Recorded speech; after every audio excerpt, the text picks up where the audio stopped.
Welcome to my Asshole Podcast. Let's get into it.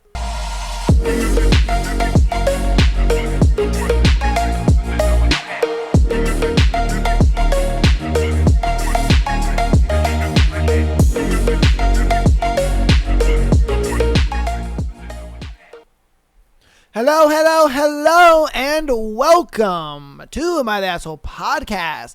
Woo, we got another juicy Thursday episode for you belovedly peoples.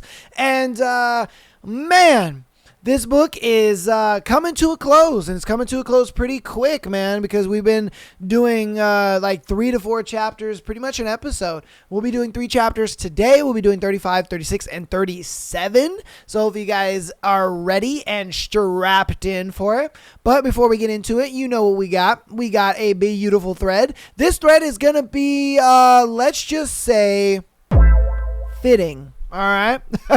This thread is what's your I don't know or I didn't know I had that kink until it happened moment. All right. So let's see what kink you guys developed. You know what I mean? While it happened, you know, some of you little kinky bastards, you know. All right. Husband told me to look him in his eyes, and when I did, he slammed it in with no warning. Turns out I'm extremely into whatever the fuck that was. I think you just like to get pounded out, girl. You know what I mean? Hey, you know, some girls like that roughness, you know. I've always heard that they, you know, a lot of girls do just because, you know, it just feels better, I guess. I don't know.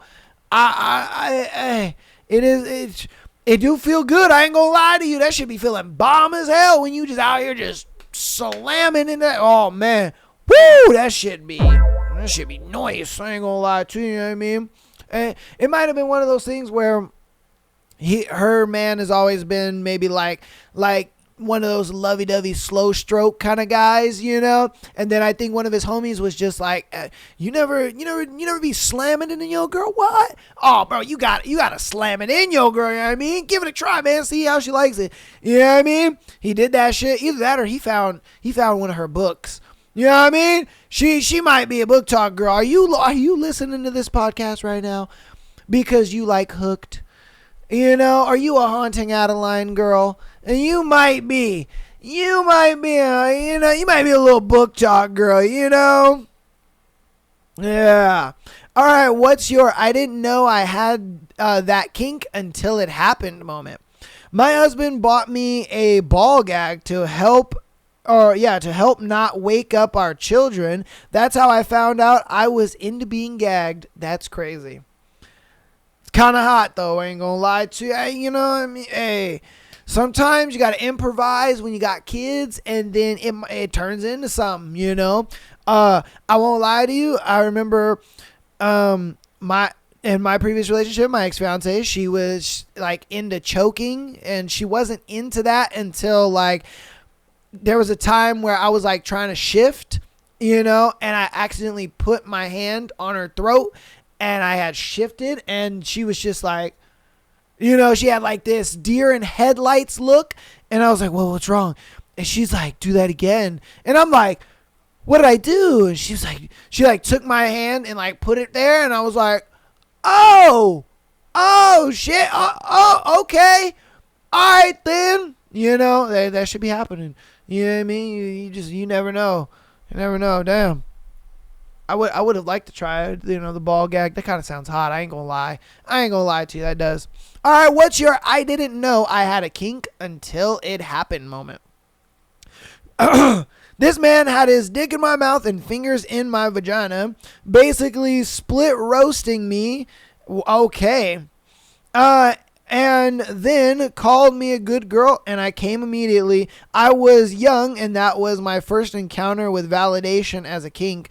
I'm into much weirder shit now, but I'll never forget my first. Yeah, a lot of girls love that validation shit. They love that good girl stuff. I ain't gonna lie, when it's done right and it's said in the right moments, that shit's hot as fuck. I won't lie to you. When it's done in the right moments, like say, you know, you guys just kind of started dating, maybe it's like the second or third date or whatever, and you like tell her to do something and she does it and you're like, good girl. You know, and they're like, oh shit. Oh shit. Where am I at again? What was I doing? You know what I mean? Hey, I ain't gonna lie to you. Hey, fellas, you know, but you gotta do it like, it's gotta be like second, third, maybe third or fourth date. It's gotta be somewhere in there where you guys are talking. You're a little bit exclusive, but not too exclusive, but just ask her to do something. And if she does it, you know, it could be as simple as just, hey, can you grab that? You know, and then she grabs it and comes to you and you're just like, good girl. You know, you listen very well. Yeah, and you gotta say it with fucking gusto though. My voice is kind of like hoarse right now, so I can't really say it good, but you gotta say it with some fucking gusto. You gotta say it like stern too. You can't just say it. You know, you can't just be like, good girl. You know, no. You gotta slow the speech down, lower the voice a little bit. You know, good girl. You listen very well. You know, and then they'll be like, ooh, oh shit, oh damn. Trust me. You know, hey man, you might get some booty that night. And trust me, she's not going to like tell you that it was effective. You gotta just look at the face. You gotta look at the face. You know what I mean? Because her face will like say 1,000 words. If she has that like deer in headlights look, or she's kind of like looking around like, oh shit, oh, that's how you know it worked. Again, she's not gonna tell you, but if you got that deer in headlights look, or she's just kind of like, yeah, trust me, it worked. You know what I mean? It worked. Hey, I'm telling you, man, that's that good shit. What's your I didn't know I had a kink until it happened moment? Was in bed with a stunning woman, still dressed but getting quite handsy. She nibbled on me sometimes before, neck, hands, arms, etc. She had said she can't help it. She just wants to nibble on me because I am so sweet. Anyway, back to bed. Then she bit my shoulder, not hard enough to break skin, but hard enough to make me come, without thought or preamble. It's been over a decade. I miss that girl. Hey, man, I ain't gonna lie to you. Like, when a girl finds you just immensely attractive to the point where, you know, she's just like, okay, I ain't gonna lie to you. I'm weird. You can flame me in the comments. Don't worry. But I love it when a girl is obsessed with your scent. I absolutely love that shit. That is my stuff. When a girl is just, she just loves your scent. Like, she just fucking sniffing the shit out of you. I find that to be so hot. I don't know why. You know, we're just like cuddling or whatever, and she just like plants her face, you know, in your shirt, and she's like, you know, like, you know what I mean? Like it's the best fucking scent in the entire world. I love that shit. I'm like, yes, that's how I know you love me. Yeah, I'm dead serious, man. That's the shit right there. I'd be like, that right there. I want that for Christmas. You know, I'm telling you. I don't know what it is, but that'd be the shit. You know, the nibbles, I think that's kind of cute. I don't really think that's more of like a I don't know, kinky thing, but I the sniffing thing, yeah, I think that is a kind of kink thing. I don't know. It could be not. Again, you guys can flame me in the comments. It's cool. At least I don't like feet, you know. You fucking weirdos who like feet. You guys are crazy. What's your I didn't know I had that kink until it happened moment? My girlfriend scratches up my back and arms. It's crazy how much I like it. Full on deep scratching. Oh, your girl must have long fingernails. You know, she does that little thing on your back. Oh, bruh. That shit is so relaxing. It's stupid. Full on deep scratching, sometimes bleeding lightly. Okay, you're crazy. It's not that she enjoys doing it. It's just a thing her hands do when she's really feeling it. I hear her scratching the pillow or the sheets too. It's hot as shit. So my man likes it when she's just, you know, clawing up his back. No. That's crazy. I like it when a girl, you know, she does the little, I call it the panther claw. You know what I mean? She's just, yeah. Or the cat claw. It's just rubbing your back. I be falling asleep to that shit. Oh, I'll be falling asleep to that. That'd be the shit right there. I'm like, oh yeah. Oh, I'm going out. Here I go. You know, I'll be sleeping. All right, what's your I didn't know I had that kink until it happened moment? I always hated pain and just knew I wasn't a masochist. Anyway, my partner bit me and my brain went, haha, actually, that's crazy. I don't know what's up with the people who enjoy the pain aspect of sex. I don't get that. I don't understand the pain aspect of sex. I just don't understand that. I like sex to be pleasurable, not a mix of, pain and pleasure. I guess some people like that. I don't get it. Personally, I just don't. I'm like, now, okay, if you're like biting my lip or whatever, all right, cool. That's a little, cute or sexy or whatever. That's fine. But if you're out here like biting on my nipples and shit, I'm like, come on, man, what are you doing? Yeah, I would look down at her like, what are you doing? What the fuck? Girl, come on now. What are you doing? I don't understand that. I really don't. What's your I didn't know I had this kink until it happened moment? I always thought being spanked was kiddish and would feel fake till I got spanked the fuck out. Came from it once. I won't lie to you, bro. Yeah. It's kind of hot when girls like to get spanked. I ain't gonna cap. That is some hot shit. That is some sexy shit. They'd be like, bah! Yeah, ooh. Because, for me, like I said, I've always said it, that if I had to choose between, boobs or butt, I would go butt. I'm just a butt guy.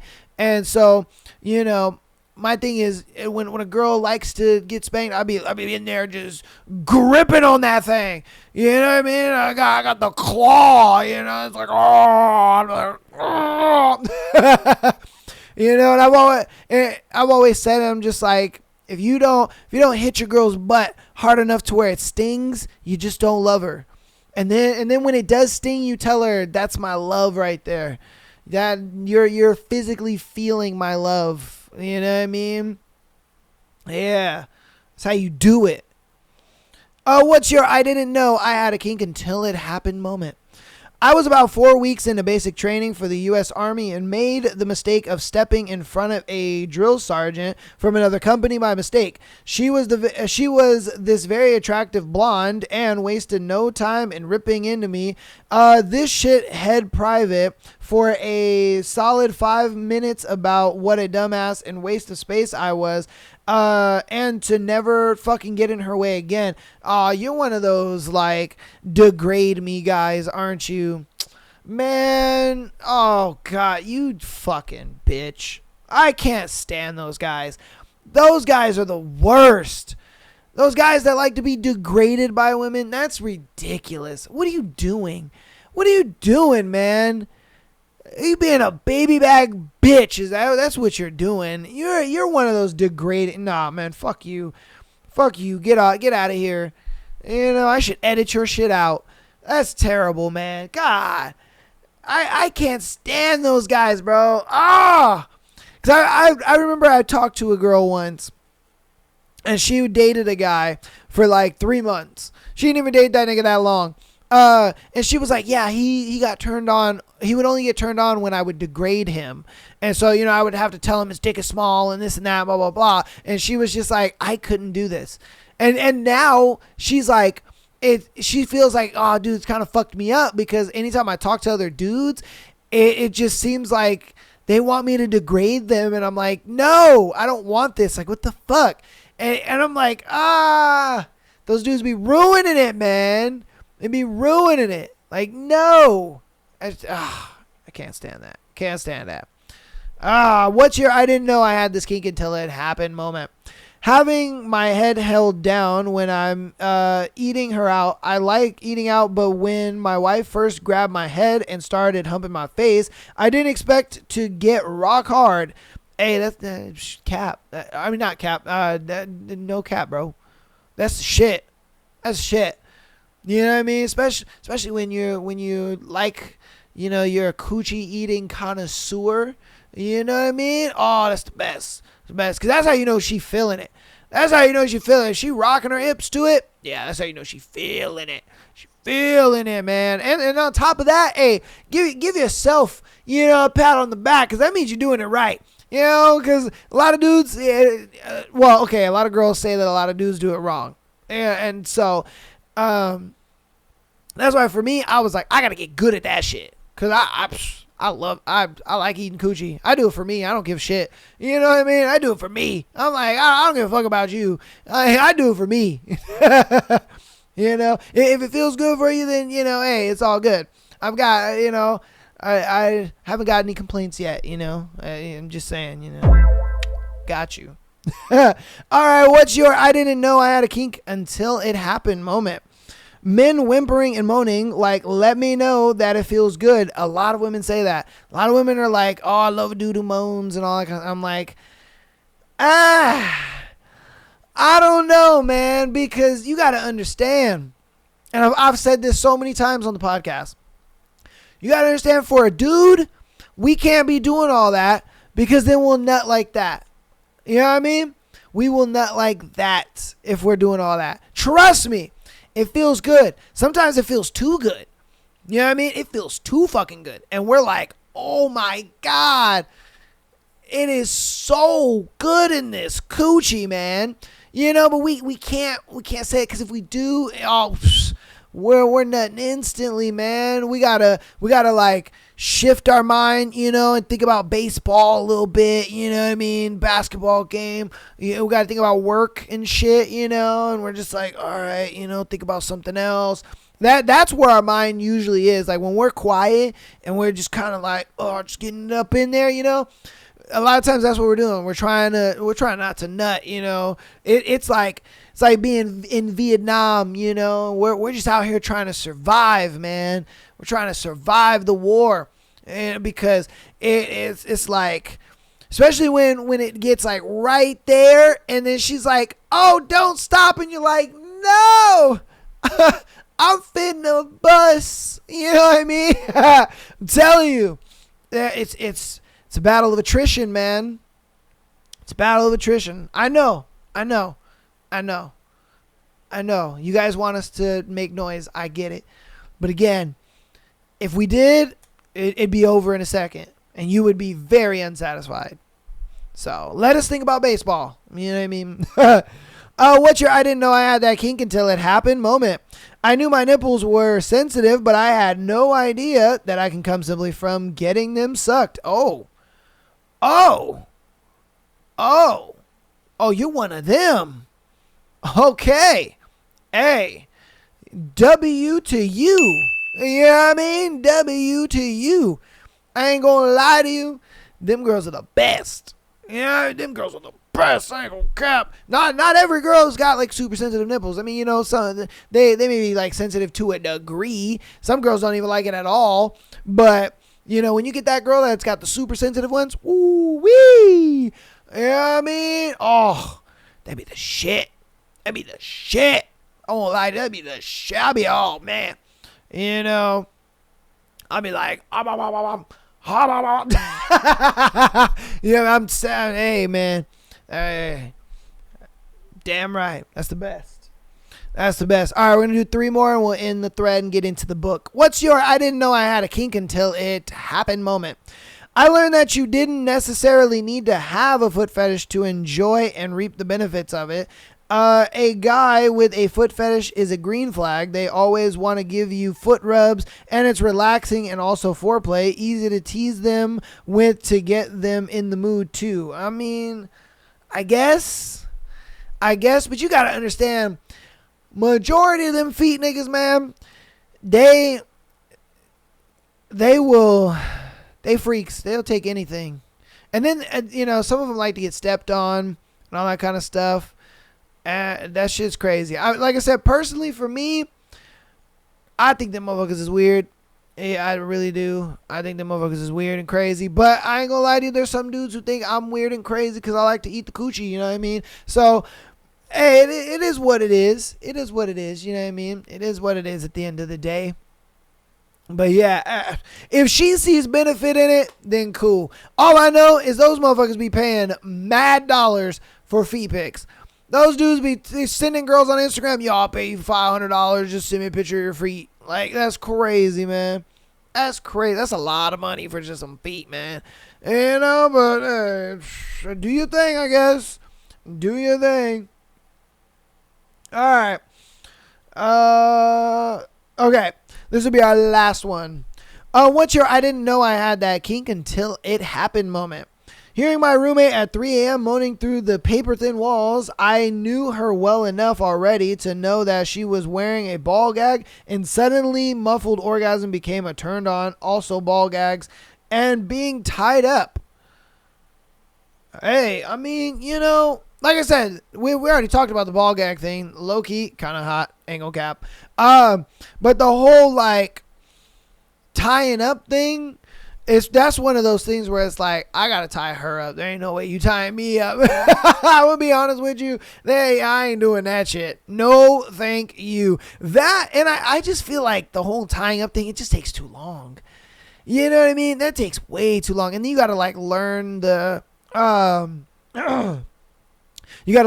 different ties and knots and all that kind of stuff. That shit just takes too long, man. Nah, I'm good. You know, I get the appeal of it and I get the reason for it, but I mean, dude, we could just simply wrap it around your wrists and around the bed, you know, the bedpost or whatever, and we're chilling. Or I could just, you know, put your hands behind your back and do that, and we're chilling. I think that is simple, easy, and we can get right into the banging, you know, because if I'm being honest with you, that whole like tying it up where it like goes between her boobs and then it like goes in between her legs and all that kind of stuff, that should take too long. And by the time I'm done tying her up, man, I'm soft, you know. I'm soft out here. It's like, all right, man. I had to do too much thinking, you know. Now I gotta like try to get it back up and all that. That shit sucks. That shit's trash, you know. But that's gonna go ahead and be the end of that thread. Hope you guys enjoyed that thread. If you got some, you know, kinky shit that you know you didn't know you had, let me know down in the comments. I ain't gonna lie to you. I shared some, you know. Hopefully you guys share some too. All right. But let's get to announcements. We'll get right on into the book. All right. Chapters, I believe, 35, 36, and 37. So patreon.com/Am I the Asshole Podcast. Get an exclusive episode every single Friday, as well as being able to send in your scenario to be featured on the Tuesday and Sunday episodes. All right. $3 a month, you get that exclusive episode. Over 100 hours of content over there, man. Definitely go check it out. Hope you guys find something you enjoy. And again, you know, if it's one of those, you know, weeks where you're like, dang, it's only a Tuesday, Thursday episode. I don't know if I can wait all the way till Tuesday to get another episode. You know, I got you. And there's a bunch of content over there for you to go check out, all that good stuff. All right. My audio listeners, love you guys so much. Appreciate all of the support, all the downloads, as well as the rating, 5 stars. It helps out the show a lot, and it's absolutely for free. Follow us on Instagram as well as TikTok. TikTok, we do go live on there, so if you ever want to catch a live stream, you know, got you on there. Or subscribe to us on YouTube and watch the live streams in the highest of quality, all right? YouTube streams, we always do 1440p, 60 FPS. It is beautiful. Absolutely beautiful. All right. Come down, check out a stream. I try to stream on Friday, Sunday, and Monday. I always stream on Monday. I try to stream on Friday and Sunday. Also, another announcement down in the description will be the Discord. So if you ever want to get notified of when I go live, or you just want to, you know, join the Discord, talk to me, talk to other people in the Discord, whatever the case may be, or you just use it as a notification center of when I upload things, go ahead and get down in the Discord. There is an actual link for the Discord, as well as it's in the link tree as well. So get on down there and join the Discord, man. I'd love to have you there. It's mainly for just to let you know when I start live streaming. That's it. Let's get right on into the book, shall we? All right. Let's do the dang thing.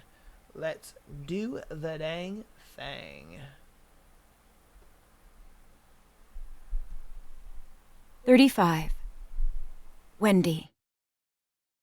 Waking up, I stretch, my body popping from the deepest sleep I've had in a long time. even before I was thrown in the basement of the JR. I yawn, rubbing my eyes and gaining my bearings, and as I glance around, half of me expecting to see Hook sleeping peacefully by my side.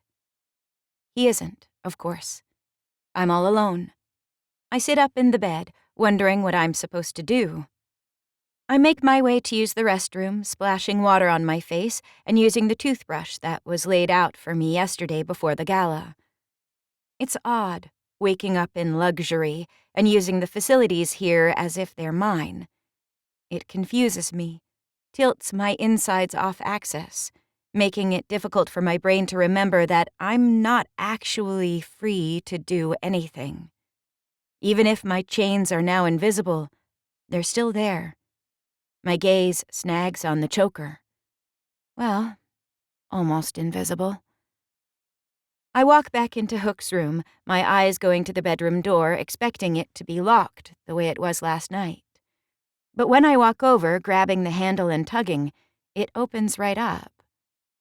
The yacht is completely silent, and trepidation fills me, making my nerves jump beneath my skin as I make my way down the hallway, padding into the kitchen. When I get there, I stop short, seeing Smee standing next to the sink. My hand goes to my chest. Oh my gosh! Hi! He smiles. Hi, Miss Wendy. I didn't mean to scare you.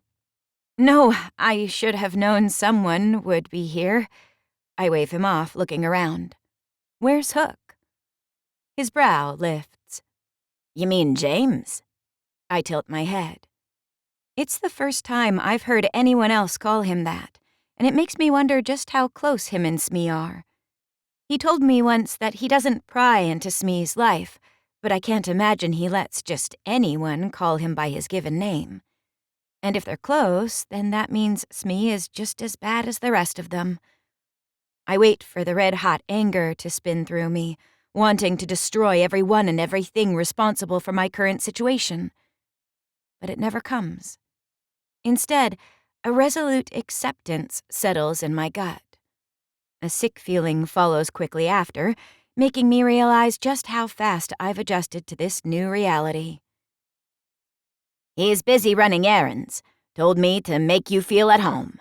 He smiles. Coffee? I watch him closely, unsure if I should take a drink from someone I don't know. After all, the owner of this boat drugged me, so I wouldn't put anything past anyone. This is their world, and I'm here just trying to wade in their waters. I don't really know what rule book criminals go by. Although technically I guess Smee isn't a criminal. He only works for one. Shaking my head, I force a smile. Do you think it would be okay if I go sit outside? He watches me closely for a minute, his eyes shifting, almost as if he's debating on how to answer. I hold my breath, hoping he'll say yes. I'm desperate to get some fresh air, to remind myself that I'm not still stuck in a dark, abandoned room with only my thoughts for company. Please, I promise I won't go anywhere. My fingers tangle together on the countertop. I want to soak up some sun. He nods. Go ahead, Miss Wendy. A smile breaks across my face and I jump from the table, racing out of the side door and onto the sun deck. I lie on one of the loungers, but no matter how hard I try, I can't get comfortable, a jittery energy making my legs restless. I glance around, not seeing Smee anywhere. I see the edge of the dock a few steps away, and the idea of being able to walk around, maybe put my feet in the water, makes my muscles twitch with need. I head back to the door, about to go inside and ask Smee if it's okay, but stop myself. What the hell am I doing? It's not like I'm leaving. Anyone would be able to see me from the boat if they're standing on the sun deck and looking. I pull my hand back from the doorknob, and with my heart in my throat, I walk toward the exit, stepping off the yacht and onto solid ground. Part of me expected that once I stepped off the boat, I'd feel the urge to run. But surprisingly, it doesn't come. And as I make my way to the edge of the dock, the rays sinking into my skin, it hits me that maybe I'm not desperate to leave because if I do, I'm not sure what I'll be going back to. I can't imagine going to the mansion and living with my dad, not after knowing the things I do, not after hurting the way I am. I'm sure I've lost my job at the Vanilla Bean. Not showing up to shifts is a sure way to get fired, and it's been days. Angie is either worried sick or has written me off as a lost cause. We weren't be-all and end-all besties, and as much as we got along, she'd only known me for a couple of months. John will still be gone, and I'll just be alone, with no job, no prospects, and no family. My heart clenches in my chest. I'm not sure how long I sit here, my feet dangling above the water, but I'm snapped out of my self-reflection when footsteps sound from behind me. I turn, seeing Hook stalking down the wooden walkway, his mouth twisted and eyes narrowed. He looks extremely unhappy. My stomach curls in on itself. I open my mouth to say hi, but before I get the chance, his hand is wrapping around my arm and ripping me up, his grip bruising. I stumble as I stand, grasping onto his suit to keep steady. He doesn't say a word, just starts dragging me back toward the tiger lily, his jaw muscles clenching as I scramble to keep up. Ouch! You're hurting me! His fingers tighten when I say it, my feet taking 3 steps to his every one. I glance around, wondering if anyone else is at the marina who would maybe show some concern. But there's no one in sight. And if there is, I'm sure Hook has them all under his thumb anyway. He seems like he can go anywhere, do anything, and remain untouchable. We make it back to the yacht and he slides open the door, walking into the living room and flinging me onto the couch, my body bouncing as it hits the cushions. My hair flies into my face and I reach up to wipe it away, irritation bubbling in my veins at his rough handling. Is that really necessary? My fingers rub at where he gripped me, soothing the spot. Do you think this is a joke? He asks, his voice cutting. My brows furrow. What? You must, he continues, because I cannot, for the life of me, understand what would make you think you could leave this boat. He steps forward, his body towering over me. My heart pumps adrenaline into my veins. His eyes lock on mine and my stomach flips. Do not mistake my generosity as weakness, Wendy. His thumb presses into my bottom lip. Or I will tie you to my bed until I break you of the will to leave. Ugh! I explode, anger scorching through my insides, exhausted from his hot and cold act. You are so fucking insane! The second the words pass my lips, I know I've made a mistake. My hands shoot to my mouth, my eyes growing big and round. He jerks back, his head cocking. What did you just call me? His question comes out as slow as thick syrup, controlled and dangerously sweet. My palms drop from my lips, and even though I know I should take it back, apologize before it's too late, I don't. His Jekyll and Hyde personality bending me past the point of breaking. I push up on my elbows until my nose grazes against his. I called you fucking crazy. His mouth parts, his breath leaving him on a slow exhale. It coasts across my face, and my tongue swipes along my bottom lip as if searching for his taste, my hands trembling at my sides. He grabs my face and kisses me. It catches me off guard, the feel of him so shocking I freeze in place, but when his tongue pries open my mouth, I lose myself to the feeling, releasing all of my emotions and pouring them into him. I surge forward, my arms flying to his jaw, our teeth clacking as I climb his body, trying to get closer, to taste deeper. He groans, one of his hands tangling in my hair, the other wrapping around my waist and squeezing. The kiss is anything but sweet. It's twisted and toxic, a poison masked in sugar, making you love the taste of death. But for the life of me, I can't stop. His lips break away, trailing bites and nips along my jaw and down my neck, my head falling back on a moan as I cling to his shoulders. His fingers tighten their grasp on my waist, his hand leaving my hair as he lifts me up and spins me, the front of my body smacking into the back of the couch, my arms scrambling for purchase. His palms run down my sides, his thick erection pressing into my ass. His face resting in the crook of my shoulder. He slides his arm across my chest until his hand wraps around my throat. My nipples harden, a spike of heat thundering through me. Goosebumps sprout when he glides his touch down the flat of my stomach, slipping underneath the boxers I'm wearing until his palm cups between my legs, his fingers sliding through my folds. My abs tense. "You think I'm crazy," he rumbles into my ear. "You make me fucking crazy." His teeth sink into the juncture of my neck right as his fingers plunge into my core, the sharp pain piercing through me and mixing with the pleasure of being filled. My head flies back onto his chest, eyes rolling at the sensation. "Tell me you like my hands on you, pet," he demands. "Tell me you missed the way it feels." "I missed. Oh, God." His thumb presses firmly on my swollen clit, rubbing in sharp circles while his digits move in and out, his other hand manipulating the airways to my lungs. My head is dizzy with lust, heat coiling tight in my womb and spreading outward, spinning me into oblivion until I'm on the verge of explosion. "Do you apologize for breaking my rules?" He slows his movement. My hips buck into him, desperate for the contact, so close to a release that I can't focus on anything else. "Yes," I breathe. His fingers slip back in, curling inside and hitting something that makes my back arch, my mouth opening on a gasp.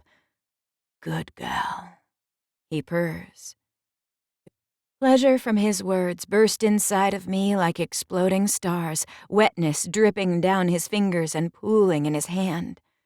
His pressure on my windpipe increases, my breathing now constrained to tiny sips of air. Panic starts to seep into the moment, the darkest recesses of my mind screaming at me, begging me to remember that this man threatened my life less than 24 hours ago, that he could end it all right now if he wanted, and I'd die a pathetic, turned-on mess. "And you're not going to disobey me again, are you?" His teeth nip my earlobe, tingles racing down my spine. "No," I force out through the tightness of my throat. My insides squeeze, legs trembling, my hair matted to my face as pleasure makes my mind delirious with need. I whimper, my body screaming for release, teetering on the edge of bliss. "That's my girl," he whispers against my skin. He pinches my clit, his fingers tightening on my neck until he cuts off my oxygen, and that, combined with his praise, makes my body combust, millions of bright lights dotting my vision as I come apart under his hands. Sucking in lungfuls of air, my inner walls flutter rhythmically around him, and as I come back down to earth, my logic slowly starts to seep back in. My body trembles against his, chest heaving from my heavy breaths. He removes his hand, bringing it to my mouth and sliding his cum-covered fingers between my lips. The taste of myself, combined with the salt of his skin, sends aftershocks of pleasure trickling through me, and I lick him clean while he holds me upright. "Don't ever try to leave me again." I want to argue, want to tell him that I wasn't leaving, that it was his stupid first mate who said I could go outside. But I'm too tired to fight. So I nod against his chest, choosing to live in my bliss for a little while longer, before the shame and grief resurfaces and swallows me whole. 36. James. I'm not quite sure what my purpose is with Wendy anymore. When Smee told me she was gone, 100 different scenarios played out in my mind. Did Peter take her? One of my other enemies? It wasn't until I was all the way back to the marina that I realized my thoughts were centered around worry, and not around the fact that, if given the first opportunity, she would flee from me and never return. And that makes me unbearably angry. Both the fact that she would leave and the fact that I would care. But avoidance is something that never gets you far in life. It only brings you trouble. True mastery of control is accepting your emotions and then learning to wield them despite how you feel. My issue now is Wendy makes me lose that precious control. And that's never happened before. I release her and step back, logic filtering into my brain, even though my cock is throbbing against my slacks. She slumps on the couch, her body rising and falling with her heavy breaths, and I stare at her, shock reverberating through my bones. She didn't fear me, even though I've all but promised her death. She calls me crazy, but any person who allows their life to be so fragile in my hands is the true one who's out of their mind. I was angry that she made me worry. I was raging that she makes me feel. And I'm now left reeling with the thought that she's actually come to mean something beyond a tool or even simply a good time. Somewhere along the way, I've started to care. The realization that I no longer wish to use her against her father slams into me, sucking the breath from my lungs and making my tortured heart skip a beat. But if I give her freedom, she'll run far, far away. She leans her head back, eyes closed and lips parted as she gasps in air. My heart kicks in my chest as I soak her in. You're quite beautiful, you know. Her eyes pop open and her tongue appears, slowly licking along the seam of her bottom lip.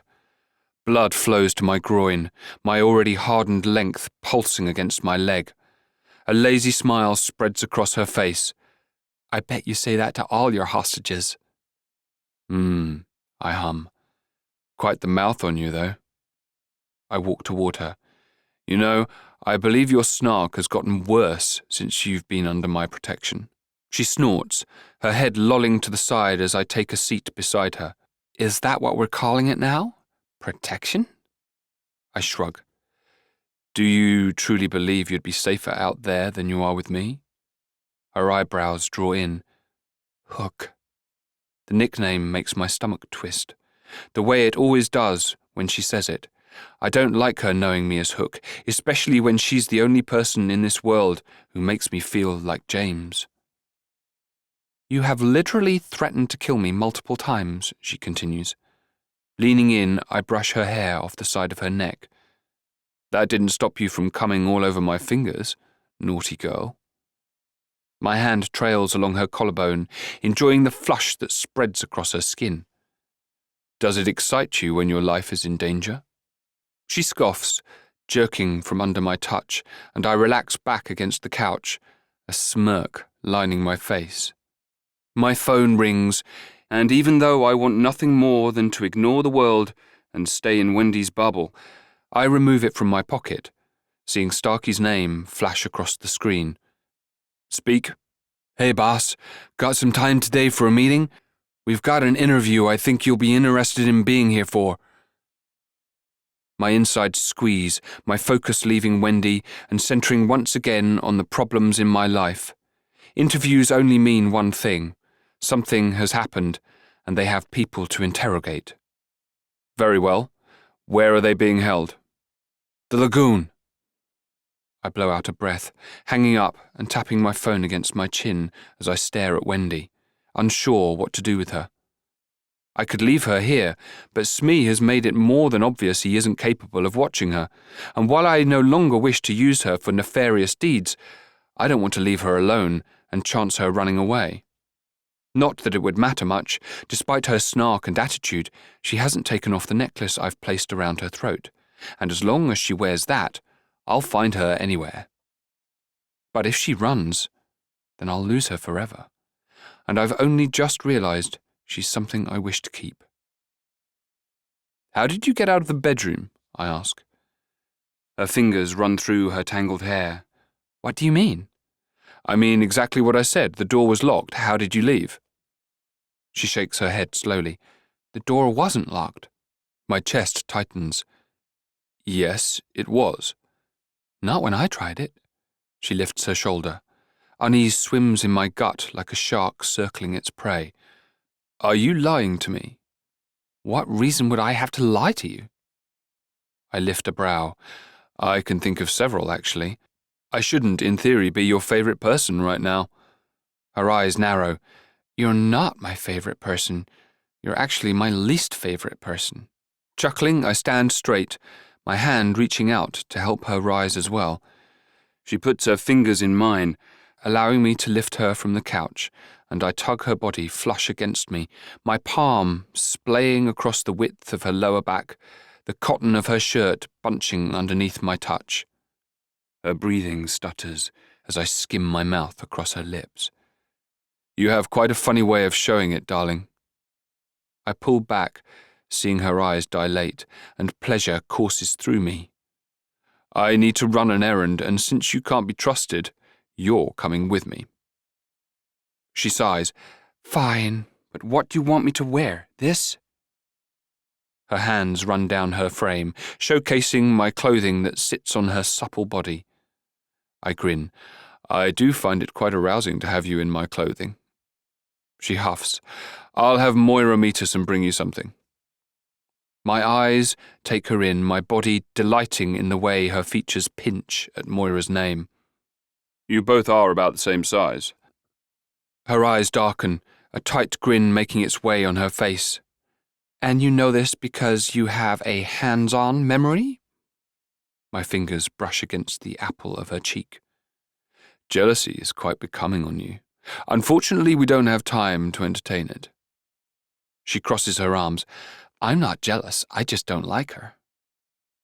I grin, delight sprinkling through my chest, wondering if maybe she feels more for me than she wants to admit, if maybe I haven't irrevocably ruined everything. The lagoon, like most of our businesses, has a basement.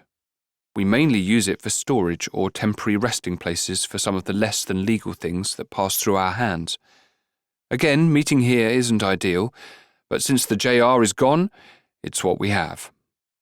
Wendy is upstairs in the office, Curly watching over her, and I'm down here surrounded by boxes and crates, staring into the face of yet another low-level drug pusher who thought it was wise to betray me. I'm not sure of his name, and quite frankly, I don't really care. What I do care about is the fact that my time is being wasted on trivial matters instead of focusing on the larger picture. But the boys aren't quite as skilled at retrieving secrets from traitors, and when it comes to someone trying to usurp me from the ground up, I need all the information I can get. Tell me. I walk toward the man, bound and gagged. I rip the white cloth from his mouth, making him sputter and cough as he inhales deep breaths. My knife slides across his cheek. What is your name? To Tommy. Tommy, I nod. And Tommy, what was it you hoped to gain from betraying me? He swallows, looking to the side. My gloved fingers grip his chin, forcing him to meet my gaze, my knife pressing against his mouth, drops of blood forming from the pressure of the blade against his skin. I do not have time for hesitation, Tommy, so let's stop wasting precious seconds and get to the point. You will not be leaving here alive. I pat his cheek, releasing his face. But I'm a fair man. I back away, rolling my shirt sleeves up my forearms. I'll let you choose whether your death is painful or swift. He's silent. I lift my arms to the side. Well, what will it be? It was a woman, he rushes out. She came around a few months ago, started hanging out with us a bit, His eyes bounce around the room, to the twins and Starkey, who stand behind me, then back to me. Started sleeping around, telling us all about her boss and how he could take better care of us, give us more than what we've been... He hesitates, and my chin lifts. More than what? More than what we've been given. My jaw ticks, anger sizzling through my insides. I twist, looking to the boys. Am I not a giving employer? I turn back to Tommy. Do I not allow you unfettered access to your product and to my streets? His eyes widen. No, you are. It's just... Look, I wanted to say no, but I want to be part of something, man. He leans in. I wanted to get the mark. Interest settles deep in my gut. Finally, new information. And what mark is this? It's a tattoo. So fucking cool, bro. Annoyance snaps at my senses, breaking away the vestiges of my control. I see, I say as I step closer. My hand slams down, the tip of my blade slicing through his tendons like butter, lodging deep in his thigh. He screams, the sound grating against my ears and scratching down my insides. My palm covers his mouth, muffling the noise, and I lean in, my face inches from his. Do you know my favourite part about knives? My other hand, still on the end of my blade, starts twisting slowly, pushing through the resistance of the muscle. It's the ability to be so delicately precise. You see, 3 inches over, and I would have spliced into your femoral artery, allowing you to bleed out quickly. Your mind would have ceased consciousness, allowing an easy death.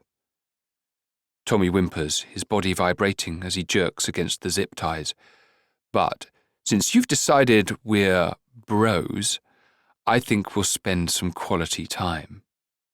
A grin cracks my face. I can show you just how much I like to play with things that slice.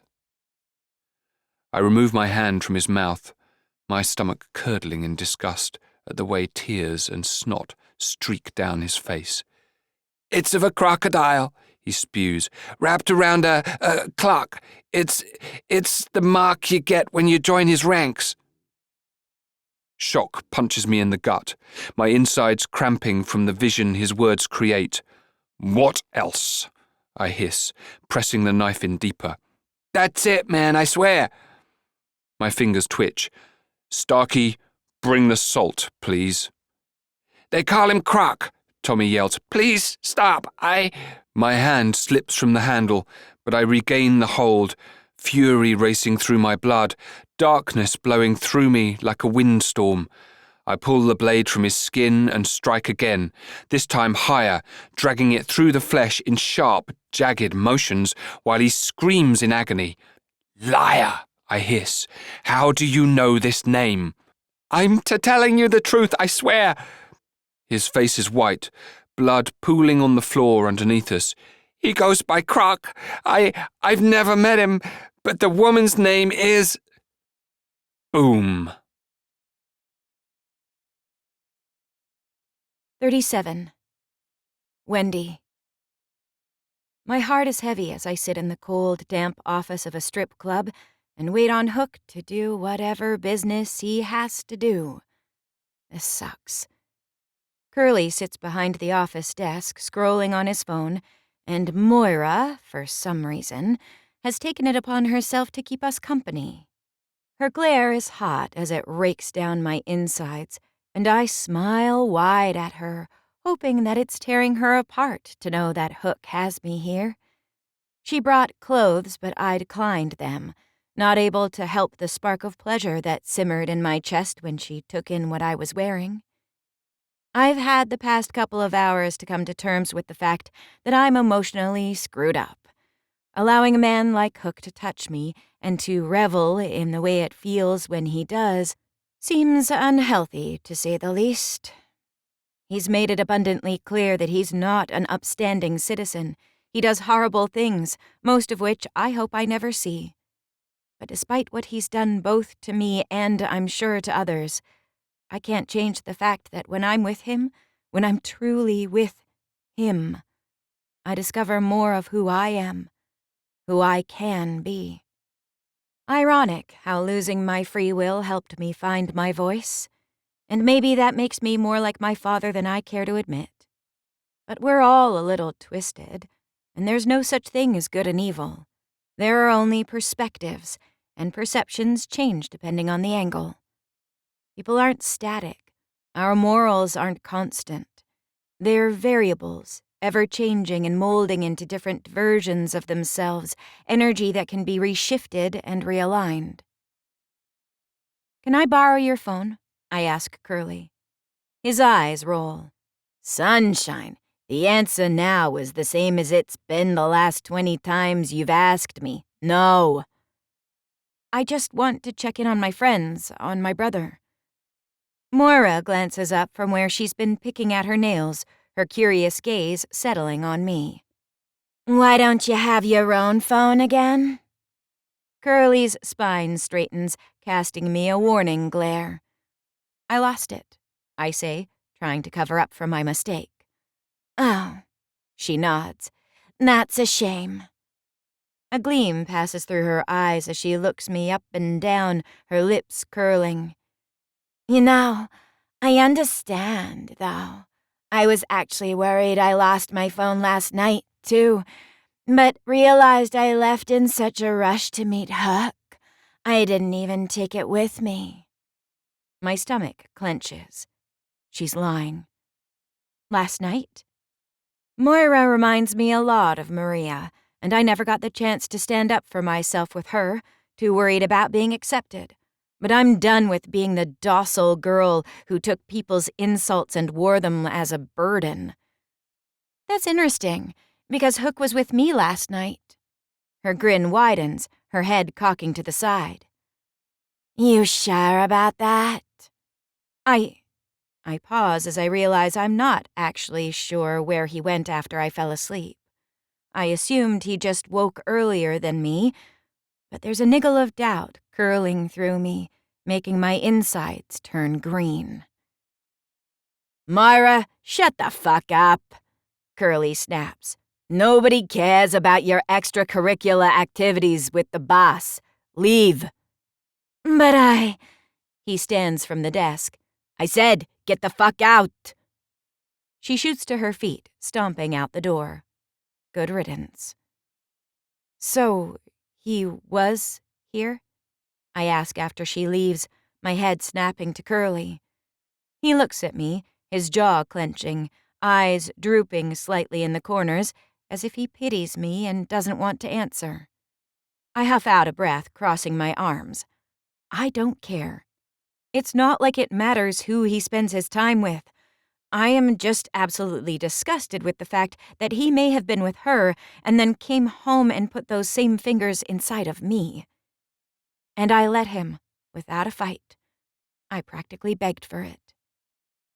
The door slams open, Hook storming through like a hurricane, immediately sucking up all the energy in the room. The guy from the first night at the bar, the one who let us in, follows close behind. "Hook, Hook spins around. "Starkey, do not speak unless you want to lose your life." My stomach clenches tight. My eyes widen as they take in Hook's appearance. He has those black leather gloves on, and his button-up shirt is rolled to his elbows. There's red splattered along his skin, and his hair is mussed and disheveled, like he's been tugging at the roots. Starkey swallows, his face pinching as he drops his head. Hook cracks his neck, and while, despite his appearance, he looks relatively composed, I can see the slight tremble in his hand, and the way his features pull tight. And the air, it feels different. I don't know how to explain it, but whenever his mood shifts from one extreme to the other, I can sense it. Like it reaches out to touch me, wanting to drag me in and help save him from drowning. I can feel in my bones that he's seconds away from snapping, and when Hook snaps, I imagine it won't be good for anyone involved. I'm not sure what makes me do what I do next.